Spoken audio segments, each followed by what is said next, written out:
I now give the floor to Mr. Jeffrey Sachs. Mr. President, distinguished members of the Security Council, the issue before the Council today is not the character of the government of Venezuela. The issue is whether any member state, by force, coercion, or economic strangulation, has the right to determine Venezuela's political future or to exercise control over its affairs. This question goes directly to Article 2, Section 4 of the United Nations Charter, which prohibits the threat or use of force against the territorial integrity or political independence of any state. The Council must decide whether that prohibition is to be upheld or abandoned. Abandoning it would carry consequences of the gravest kind. Let me offer some background. Since 1947, the United States foreign policy has repeatedly employed force, covert action, and political manipulation to bring about regime change in other countries. This is a matter of carefully documented historical record. In her book, Covert Regime Change, political scientist Lindsay O'Rourke documents 70 attempted U.S. regime change operations between 1947 and 1989 alone. These practices did not end with the Cold War. Since 1989, major United States regime change operations undertaken without authorization by the Security Council have included, among the most consequential, Iraq 2003, Libya 2011, Syria beginning in 2011, Honduras 2009, Ukraine 2014, and Venezuela from 2002 onward. The methods employed are well established and well documented. They include open warfare, covert intelligence operations, instigation of unrest, support for armed groups, manipulation of mass and social media, bribery of military and civilian officials, targeted assassinations, false flag operations, and economic warfare. These measures are illegal under the UN Charter, and they typically result in ongoing violence, lethal conflict, political instability, and deep suffering of the civilian population. The recent U.S. record with respect to Venezuela is also clear. In April 2002, the U.S. knew of and approved an attempted coup against the government. In the 2010s, the United States funded civil society groups actively engaged in anti-government protests. When the government cracked down on the protests, the U.S. followed with a series of sanctions. In 2015, President Barack Obama declared Venezuela to be, and I quote, an unusual and extraordinary threat to the national security and foreign policy of the United States. In 2017, at a dinner with Latin American leaders on the margin of the UN General Assembly, President Trump openly discussed the option of the U.S. invading Venezuela to overthrow the government. During 2017 to 2020, the United States imposed sweeping sanctions on the state oil company PDVSA. Oil production fell by 75% from 2016 to 2020, and the real GDP per capita declined by 62%.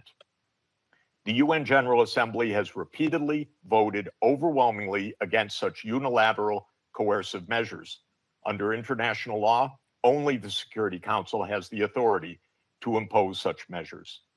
On the 23rd of January 2019, the United States unilaterally recognized Mr. Juan Guaido as interim president, and a few days later froze approximately $7 billion of Venezuelan sovereign assets held abroad and gave the designated authority over certain of these assets. These actions form part of a continuous U.S. regime change effort spanning more than 2 decades. In the past year, the United States has carried out bombing operations in 7 countries, none of which were authorized by the UN Security Council, and none of which were undertaken in lawful self-defense under the Charter. The targeted countries include Iran, Iraq, Nigeria, Somalia, Syria, Yemen, and now Venezuela. In the past month, President Trump has issued direct threats against 6 UN member states, including Colombia, Denmark, Iran, Mexico, Nigeria, and of course, Venezuela.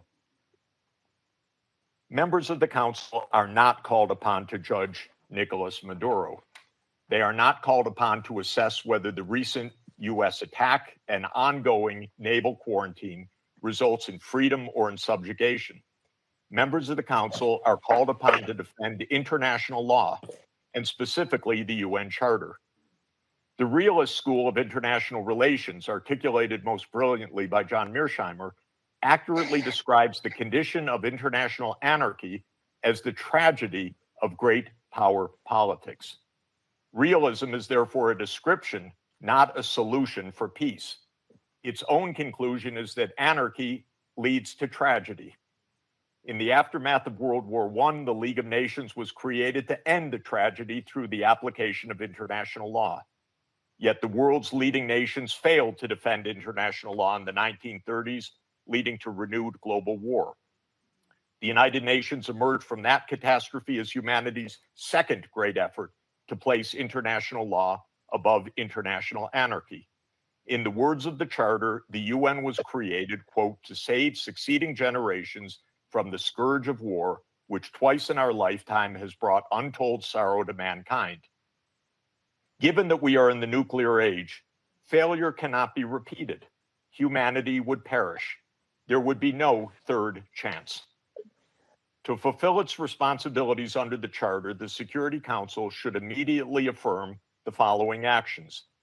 The United States shall immediately cease and desist from all explicit and implicit threats or use of force against Venezuela. The United States shall terminate its naval quarantine and all related coercive military measures undertaken in the absence of authorization by the UN Security Council. The United States shall immediately withdraw its military forces from within and along the perimeter of Venezuela, including intelligence, naval, air, and other forward deployed assets positioned for coercive purposes. Venezuela shall adhere to the UN Charter and to the human rights protected in the Universal Declaration of Human Rights. The Secretary General, I recommend, should immediately appoint a special envoy mandated to engage relevant Venezuelan and international stakeholders and to report back to the Security Council within 14 days with recommendations consistent with the Charter, and the Security Council should remain urgently seized of this matter. All member states should refrain from unilateral threats, coercive measures, or armed actions undertaken outside the authority of the UN Security Council. In closing, Mr. President and distinguished members of the Council, peace and the survival of humanity depend on whether the United Nations Charter remains a living instrument of international law or is allowed to wither into irrelevance. That is the choice before this Council today. Thank you very much.